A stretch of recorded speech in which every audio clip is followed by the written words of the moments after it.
स्वागत है आपका हमारे यूट्यूब चैनल में। तो आज के वीडियो में देखिए 9 क्लास का साइंस देखेंगे। 14 चैप्टर देखिए टर्म 2 का तैयारी आज से स्टार्ट है ना। टर्म 2 तो टर्म 2 में कौन कौन सा चैप्टर पढ़ना है साइंस का या कोई भी सब्जेक्ट का, उसका सिलेबस तो बता दिए हैं। तो बायोलॉजी में 2 चैप्टर पढ़ना है इसमें, ठीक है। बायोलॉजी में कितना 2 चैप्टर, एक ये प्राकृतिक संपदा और एक इससे पहले हम बीमार क्यों होते हैं, ठीक है। तो ये दोनों बहुत ज़्यादा इसमें ये नहीं है, बस एक बार पढ़िएगा, सब चीज़ें याद करने वाला चीज़ है, ठीक है। तो इसीलिए इसी को पहले कंप्लीट कर लेते हैं बायोलॉजी को, ताकि फिर ये कंप्लीट रहे तो उधर फिजिक्स और केमिस्ट्री में बढ़िया से ध्यान दें, क्योंकि फिजिक्स और केमिस्ट्री में थोड़ा कैलकुलेशन है, थोड़ा सा ज़्यादा उसमें ध्यान देना पड़ेगा, ज़्यादा समय लगेगा। इसीलिए बायोलॉजी को पहले ख़त्म कर लेते हैं, 2 चैप्टर है उसको। फिजिक्स और केमिस्ट्री को बढ़िया से थोड़ा समझाना पड़ेगा, थोड़ा समय लगेगा, तो उसको अभी रहने देते हैं, पहले कंप्लीट कर लेते हैं। बायोलॉजी का ये छोटा छोटा 2 चैप्टर है, एक प्राकृतिक संपदा और एक हम बीमार क्यों पढ़ते हैं, ये याद करने वाला चीज़ है, इसको याद करना। बाकी जो केमिस्ट्री और फिजिक्स में पढ़ना है 2 चैप्टर, उसमें थोड़ा सा कैलकुलेशन सब है, यानी समझना है। खाली रटने से कुछ समझ में आएगा, उसको रटने से नहीं होगा, उसको समझना पड़ेगा बढ़िया से कि है क्या है, कैसे निकलेगा, मैथ सब है उसमें, है ना, कैलकुलेशन सब है। और ये वाला जो प्राकृतिक संपदा है या बीमार क्यों पड़ते हैं, तो सबको याद करने वाला चीज़ है, तो याद कर लीजिएगा। तो उसका चलिए आज प्राकृतिक संपदा जो है इसका क्वेश्चन आपको दिखा देते हैं, क्या क्या क्वेश्चन रह सकता है। बहुविकल्प भी दिखा देते हैं, एमसीक्यू, और 2 नंबर वाला क्वेश्चन, फिर 3 नंबर, 5 नंबर, ठीक है। तो सभी टाइप का क्वेश्चन आपको यहाँ पे प्रोवाइड कर दे रहे हैं। देख लीजिएगा पूरा वीडियो और याद कर लीजिएगा, ताकि आपका एग्ज़ाम में कहीं से यहाँ से जो भी क्वेश्चन पूछे उसको आप अच्छे से लिख पाए, है ना।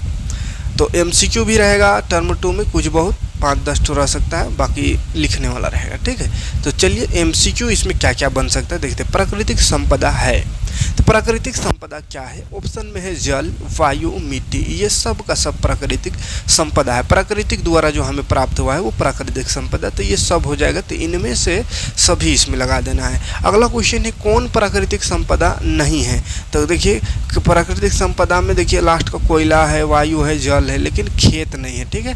खेत आदमी मतलब इंसान द्वारा बनाए चाहिए, ठीक है। मिट्टी प्राकृतिक संपदा है, लेकिन मिट्टी को जो अलग अलग कियारी करके खेत बना दिए, उसको काट करके, तो खेत बनाना इंसान बनाए, तो खेत प्राकृतिक संपदा नहीं है। वे प्राकृतिक पदार्थ जिनका उपयोग मनुष्य अपने जीवन यापन एवं विकास के लिए करता है क्या कहलाता है? तो वैसे प्राकृतिक संपदा जिसका उपयोग मनुष्य करता है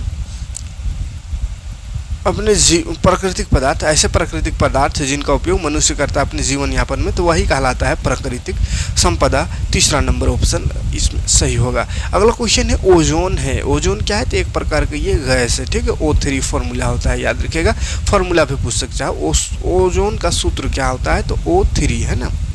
ओजोन गैस पाई जाती है, कहाँ पाई जाती है? तो क्षोभ मंडल, आयन मंडल या समताप मंडल। तो समताप मंडल में ये ओजोन गैस पाई जाती है, ठीक है। पृथ्वी की सतह पर कितना जल पाया जाता है? तो पृथ्वी की सतह में 75% जो है पानी है, जल है, बाकी बाद 25% में ज़मीन है, स्थल है, जहाँ हम रहते हैं। आयन मंडल का विस्तार है। आयन मंडल कितना से कितना किलोमीटर तक है?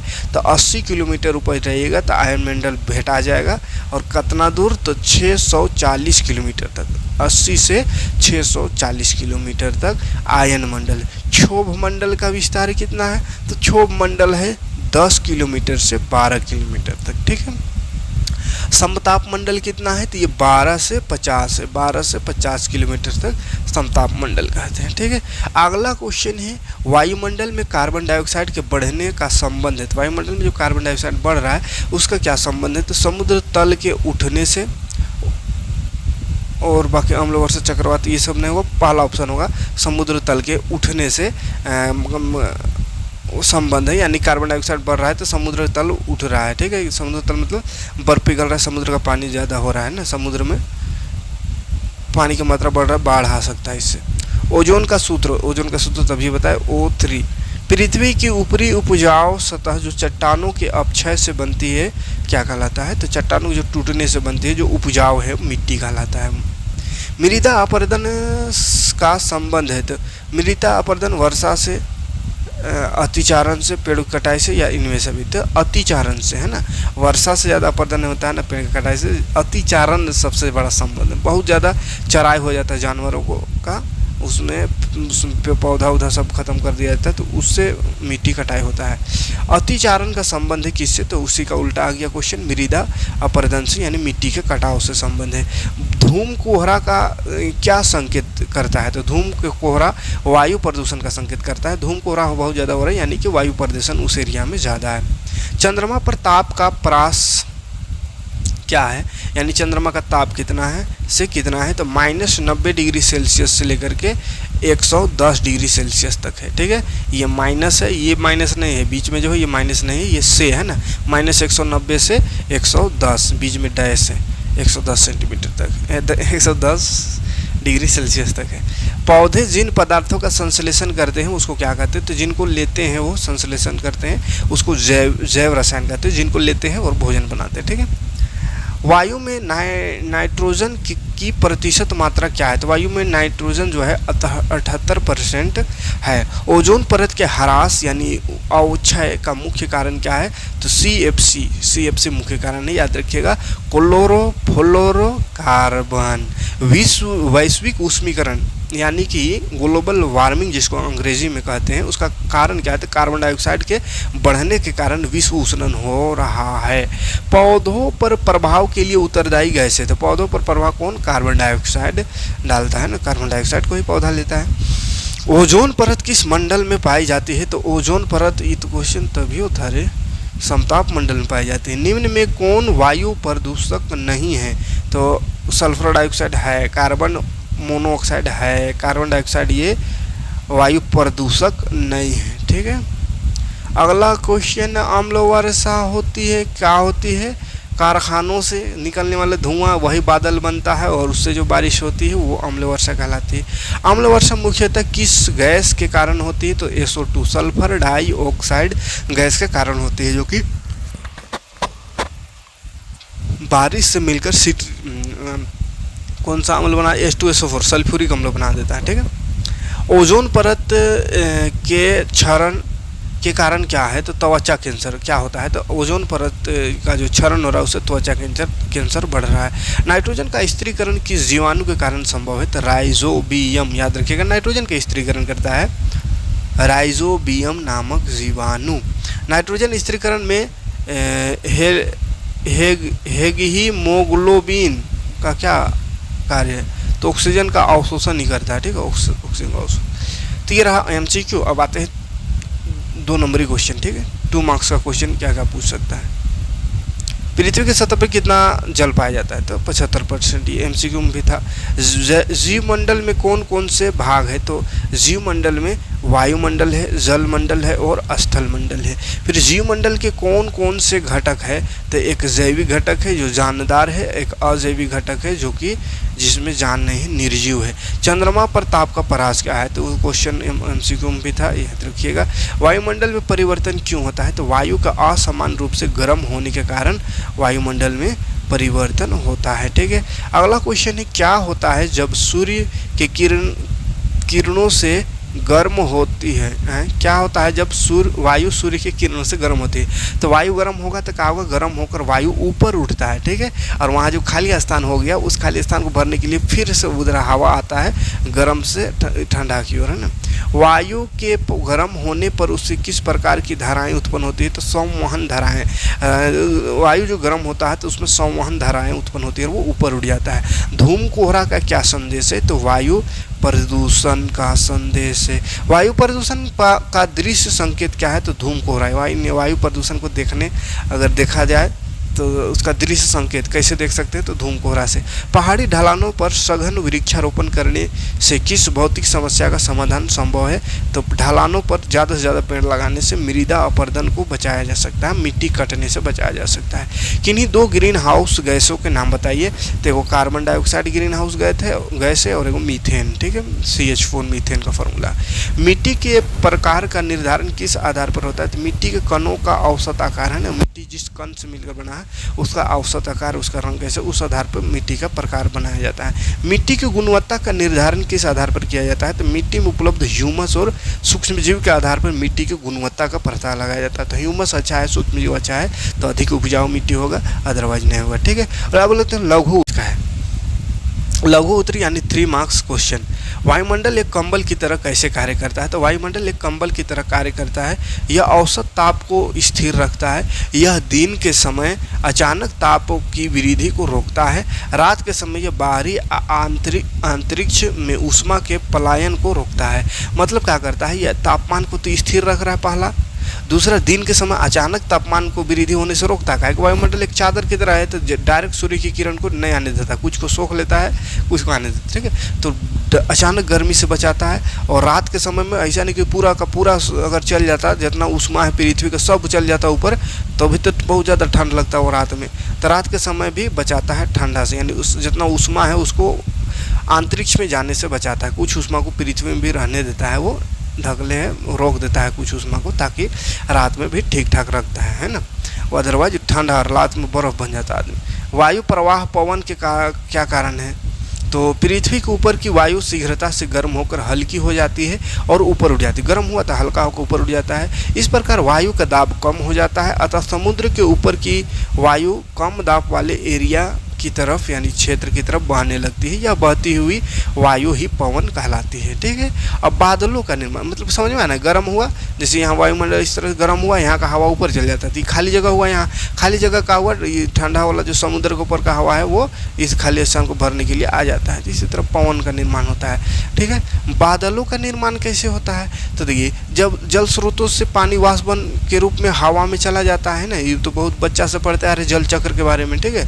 तो वही बादल बनता है। कुछ जलवाष्प हवा में पहले से ही मौजूद होते हैं, ऊपर जाकर जलवाष्प ठंडी हो जाती है। ठंडी होकर ये छोटे छोटे जल के बूंद वायु में निलंबित होकर बादलों का निर्माण करता है। ठीक है। धूम कोहरा क्या है? तो सर्दियों में धूम कोहरा दिखता है। जब जल वायु के साथ संघनित हो जाता है तब दृश्यता विशेष रूप से घट जाती है, इसे धूम कोहरा कहते हैं ना। सफ़ेद सफ़ेद पूरा एकदम छा जाता है, जिसमें सुबह में खास करके रोड में चलना मुश्किल हो जाता है।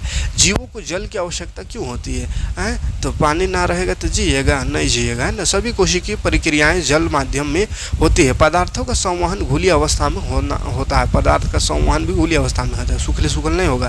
प्राणी को जीवित रहने के लिए जल आवश्यक है। जल आवास भी है, यानी कि घर भी है किसी किसी का। स्थल जीवों को मीठे जल की आवश्यकता होती है। मृदा अपर्दन क्या है? मृदा के ऊपरी उपजाऊ परत को हटने को प्रक्रिया को मृदा अपर्दन कहते हैं। जल्दी जल्दी खत्म।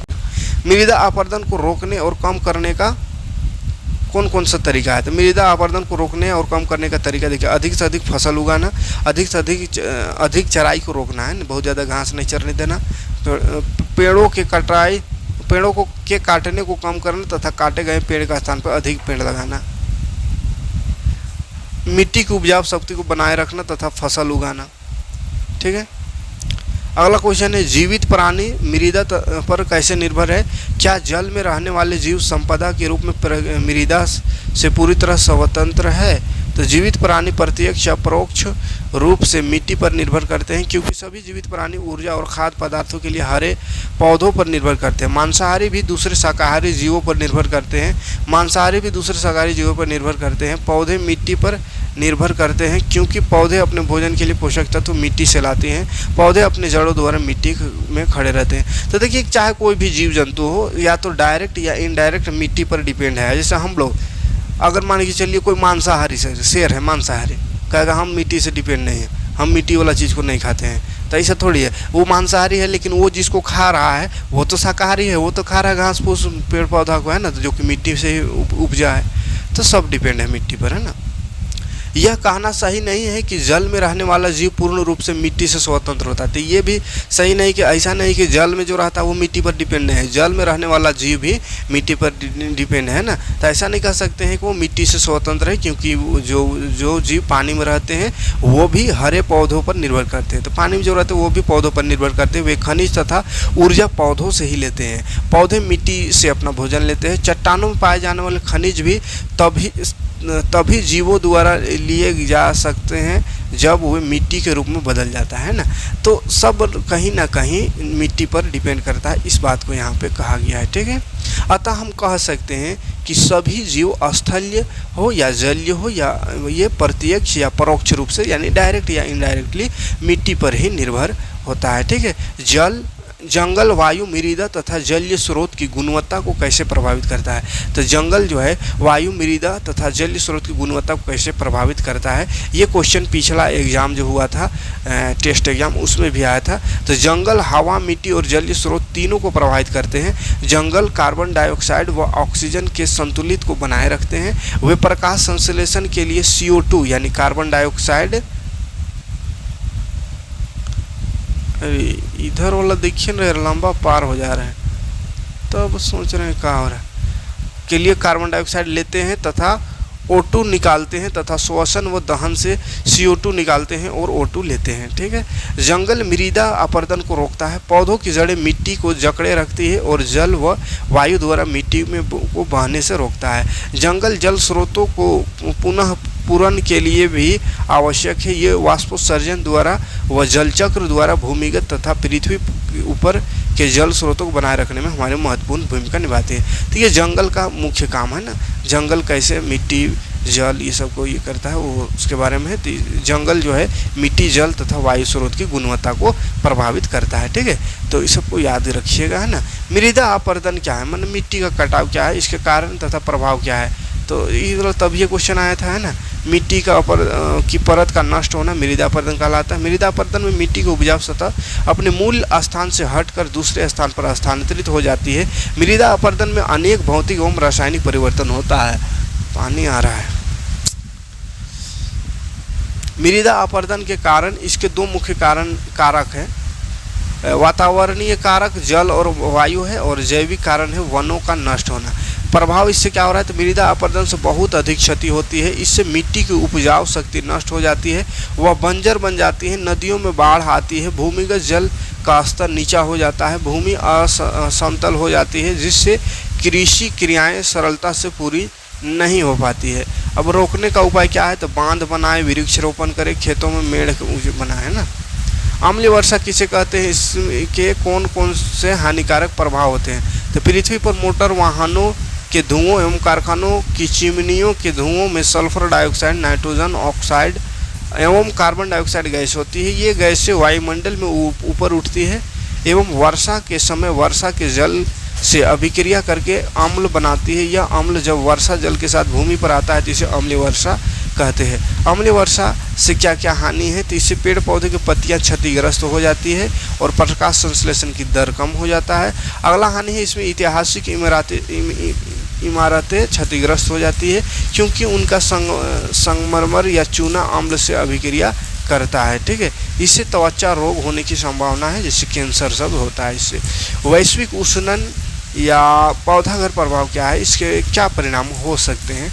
तो वैश्विक उष्णन या पौधाघर प्रभाव देखिए, पृथ्वी पर मानव गतिविधियों के कारण वायुमंडल में उष्मा शोषक गैसों यानी CO2, CH4 यानी कि मीथेन और ओजोन की सांद्रता बढ़ती है। इससे पृथ्वी का तापमान बढ़ता है। इसी प्रक्रम को वैश्विक उष्णन या पौधाघर प्रभाव कहते हैं। तो इसका परिणाम क्या क्या हो सकता है उसको देखिए। इससे मौसम संबंधी विसंगतियां उत्पन्न होगी, जैसे कहीं पर अधिक तापमान होगा तो कहीं पर कम। इससे जलवायु में परिवर्तन हो सकता है। विश्व तापमान में वृद्धि के कारण ध्रुव पर्वतों की बर्फ पिघल सकती है। इससे समुद्र का तल ऊंचा उठेगा और तटवर्ती क्षेत्र जलमग्न हो जाएंगे, यानी बाढ़ पानी में डूब जाएंगे। प्रकृति में नाइट्रोजन चक्र के प्रवाह चार्ट द्वारा दर्शाइए एवं समझाइए। नाइट्रोजन चक्र कैसे होता है उसको समझाना है। तो वायुमंडल का 78% भाग नाइट्रोजन गैस है। नाइट्रोजन प्रोटीन, न्यूक्लिक अम्ल, DNA और RNA और कुछ विटामिन तथा दूसरे जैविक यौगिकों में भी पाया जाता है, जैसे एल्केलाइड तथा यूरिया आदि। नाइट्रोजन स्थिरीकरण क्या होता है, तो देखिए नाइट्रोजन का स्थिरीकरण करने वाले बैक्टीरिया कुछ स्वतंत्र रूप से रहते हैं। कुछ बैक्टीरिया द्विबीजपत्री पौधों की कुछ स्पीशीज के साथ पाए जाते हैं, जैसे लेग्यून पौधे। नाइट्रोजन को स्थिर करने वाले बैक्टीरिया जैसे फलीदार पौधों की जड़ों में एक विशेष प्रकार की रचना मूल ग्रंथिका में पाए जाते हैं। भौतिक क्रियाओं के द्वारा नाइट्रोजन परमाणु नाइट्रेट्स और नाइट्राइट्स में बदले जाते हैं। बिजली चमकने के दौरान हवा में पैदा हुआ उच्च ताप तथा दाब नाइट्रोजन के ऑक्साइड में बदल जाता है, जो पानी में घुलकर नाइट्रिक अम्ल बनाते हैं। वर्षा के साथ यह भूमि की सतह पर गिरता है, जिससे अम्ल वर्षा कहते हैं। ठीक है, तो अम्ल वर्षा किस तरह से होता है, इससे भी अम्ल वर्षा हो जाता है। ठीक है, देखिए इसका प्रवाह चार्ट। पौधे नाइट्रेट्स और नाइट्राइट्स को प्राप्त कर उन्हें अमीनो अम्ल में बदल देता है। यानी नाइट्रोजन एक ऐसा चीज़ है बाबू, लाइटवा कट गलो रे बाबा। अच्छा, लाइट से क्या मतलब है, हम हट जाते हैं यहाँ से। पौधे नाइट्रेट्स और नाइट्राइट्स को प्राप्त कर उन्हें अमीनो अम्ल में परिवर्तित कर देता है। इन्वर्टर ऑफ कर दिए, गर्जा लौका हो रहा है इसीलिए लगता है। आया गया ये प्रवाह चार्ट, ये नाइट्रोजन स्थिरीकरण का ये चार्ट को स्क्रीनशॉट ले लीजिएगा, इसको बना लीजिएगा। उसके बाद देखिए एक क्वेश्चन पूछ सकता है, कार्बन चक्र का प्रवाह चार्ट द्वारा दर्शाए। कार्बन चक्र क्या होता है, तो चलिए। कार्बन मूल रूप से हीरा तथा ग्रेफाइट में पाया जाता है। कुछ जंतुओं के बाहरी तथा भीतरी कंकाल कार्बोनेट लवणों से बने होते हैं। प्रकाश संश्लेषण जो सूर्य की उपस्थिति में उन सभी जीवित प्रकारों में होती है जिनमें क्लोरोफिल होता है कि मूल क्रिया द्वारा कार्बन समाविष्ट होता है। यह प्रक्रिया वायुमंडल में या पानी में घुले यौगिकों के रूप में कार्बन वायुमंडल में CO2 के रूप में, विभिन्न प्रकार के खनिजों में कार्बोनेट और हाइड्रोजन कार्बोनेट के रूप में, जीवन के कार्बन आधारित अणुओं जैसे प्रोटीन, कार्बोहाइड्रेट, वसा, न्यूक्लिक अम्ल और विटामिन में विद्यमान होता है। प्रकाश संश्लेषण CO2 को ग्लूकोज अणुओं में बदल देती है। यह ग्लूकोज अणु दूसरे पदार्थों में बदल दिए जाते हैं जिससे ऊर्जा प्रदान होती है। वह श्वसन की क्रिया है ना, जो ऊर्जा मिलता है। ग्लूकोज को कार्बन डाइऑक्साइड में बदलने के लिए ऑक्सीजन का ऑक्सीश्वसन प्रयोग हो भी सकता है और नहीं भी। तो ये कार्बन का चक्र है, कार्बन चक्र का ये फोटो बना लीजिएगा। उसके बाद और आगे बढ़ते, श्वसन के बाद कार्बन डाइऑक्साइड उत्पन्न होती है। कार्बन डाइऑक्साइड वायुमंडल में वापस चली जाती है। दहन द्वारा वायुमंडल में CO2 का प्रवेश होता है। औद्योगिक क्रांति के काल में जीवाश्म ईंधन को जलाने से वायुमंडल में कार्बन डाइऑक्साइड की मात्रा दुगुनी हो गई है। कार्बन का चक्रण विभिन्न भौतिक और जैविक क्रियाओं द्वारा होता है। ठीक है, आगे क्वेश्चन है,